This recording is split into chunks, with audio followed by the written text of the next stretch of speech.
Bonjour à tous, on se retrouve aujourd'hui pour aussi un nouvel épisode des avis de Mansa Moussa. D'habitude je parle de football, mais cette fois-ci on va parler de basketball.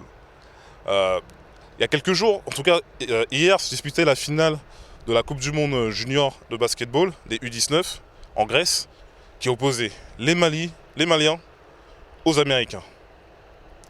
Donc on va revenir sur la performance globale des Aigles du Mali, pour après se concentrer justement sur le match, la finale, qui les opposait contre les Américains.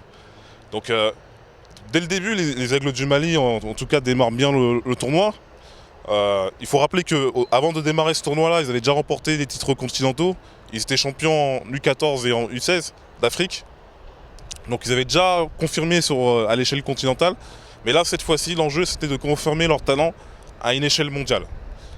Donc ils affrontent, ils démarrent avec le champion du monde en titre, le Canada, et ils les battent d'un point d'écart. Ensuite, ils enchaînent leur performance en quart de finale contre Porto Rico, et enfin, en demi-finale, contre notre pays de cœur qui est la France, ils les battent. Et là, ils s'attaquent au gros morceau qui est les États-Unis.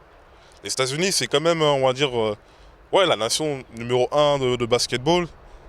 C'est une institution le basket là-bas. Pour dire, des fois, ils envoyaient aux Jeux Olympiques des universitaires et corrigeaient des équipes, d'autres équipes nationales. Donc, même si le basket tend à internationaliser, en tout cas à s'exporter dans le monde, ça reste encore, on va dire, il y a quand même encore une domination américaine. Et là, la performance que les Aigles ont fait, c'est qu'ils ont pu battre d'autres sélections en dehors du continent africain. Et surtout, les Aigles étaient la première sélection africaine, toutes compétitions confondues, à avoir atteint les demi-finales. Donc ça, c'est déjà une performance qui est historique. Et après, là, ils ont réussi à atteindre la finale, ce qui est encore ce qui est encore plus historique. Donc là, le match, on va revenir sur le match, donc on va analyser le match.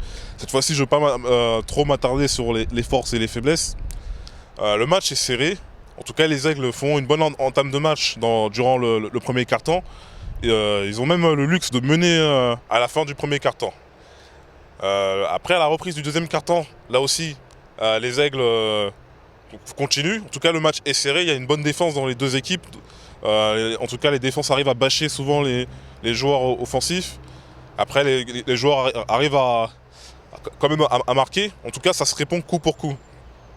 Il y avait un cycle où le Mali, on va dire, menait au score de quelques petits points. Mais les Américains, petit à petit, au fur et à mesure du deuxième quart-temps, ont réussi à réduire l'écart pour après reprendre l'avantage à la toute fin du quart-temps. Et donc, on arrivait à la pause, on va dire, avec 2 points d'écart. Mais quand on regardait le match, en tout cas quand on se basait sur les 2 premiers quart-temps, le match était serré. Aussi bien pour l'attaque et la défense, c'était équilibré des deux côtés, quoi. D'ailleurs, à chaque fois qu'un défenseur arrivait à dégager le ballon ou un attaquant marquait, on sentait une rage, que ce soit aussi bien des Maliens que chez les Américains. En tout cas, on sentait une ferveur, il y avait vraiment une tension. Donc on arrive à la mi-temps, à ce moment-là on se dit que les Aigles ont encore leur chance, ils peuvent même, pourquoi pas, réaliser ce que tout le monde pensait impossible, décrocher le titre. Mais après, au troisième quart-temps, c'est là que les choses se compliquent. D'entrée de jeu, les Américains, on dirait qu'ils sont rentrés dans ce qu'on appelle la zone, ou en tout cas, où on déclenché le bankai, mais ils sont beaucoup plus agressifs, et ils marquent des paniers d'entrée de jeu. Ils continuent à toujours bien défendre, donc nos attaquants n'arrivent pas à marquer. Et derrière, ils arrivent à fausser et à agrandir l'écart. Et donc, dans les premières minutes du carton, on se retrouve à peu près à une vingtaine de points d'écart. Les Aigles, après, réussissent à marquer quelques points. Mais malheureusement, à la fin, on se retrouve avec 18 points d'écart.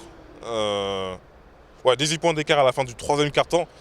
Ce qui relève de l'exploit pour pouvoir renverser la situation, puisqu'il faut non seulement marquer plusieurs paniers, mais en plus continuer à bien défendre pour empêcher encore une équipe aussi forte que les États-Unis à marquer. Finalement, au quatrième carton, on revient bien. On revient avec des meilleures intentions.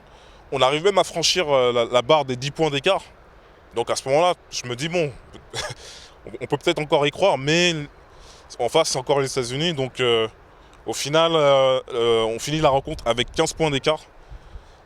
Donc on perd le match 93 à 79. Donc on va dire que c'est dommage de perdre, mais on n'a pas à rougir par rapport à cette performance. Surtout qu'il faut rappeler que le Mali, c'est un pays de 16 millions d'habitants, alors qu'en face, les Américains ont une population beaucoup plus large et surtout beaucoup plus de licenciés de basketball. Donc ils ont plus de diversité. Et dans le sport, en tout cas, en tout cas, être une grande nation en termes de population est un avantage qui est pas du tout négligeable.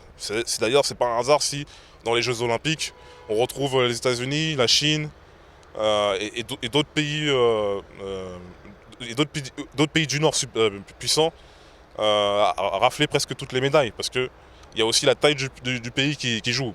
Ça fait pas tout, mais ça joue aussi un petit peu. Donc par rapport aux moyens qu'on a, arriver justement en finale de cette Coupe du Monde, c'est un immense exploit. Et ça semble aussi prometteur, puisque aussi bien que chez les juniors au foot, au basketball aussi on répond présent. Donc je pense que l'avenir du sport malien semble prometteur.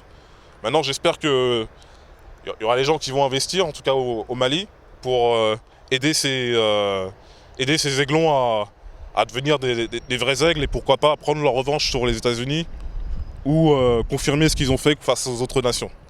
Parce qu'il y a vraiment un potentiel.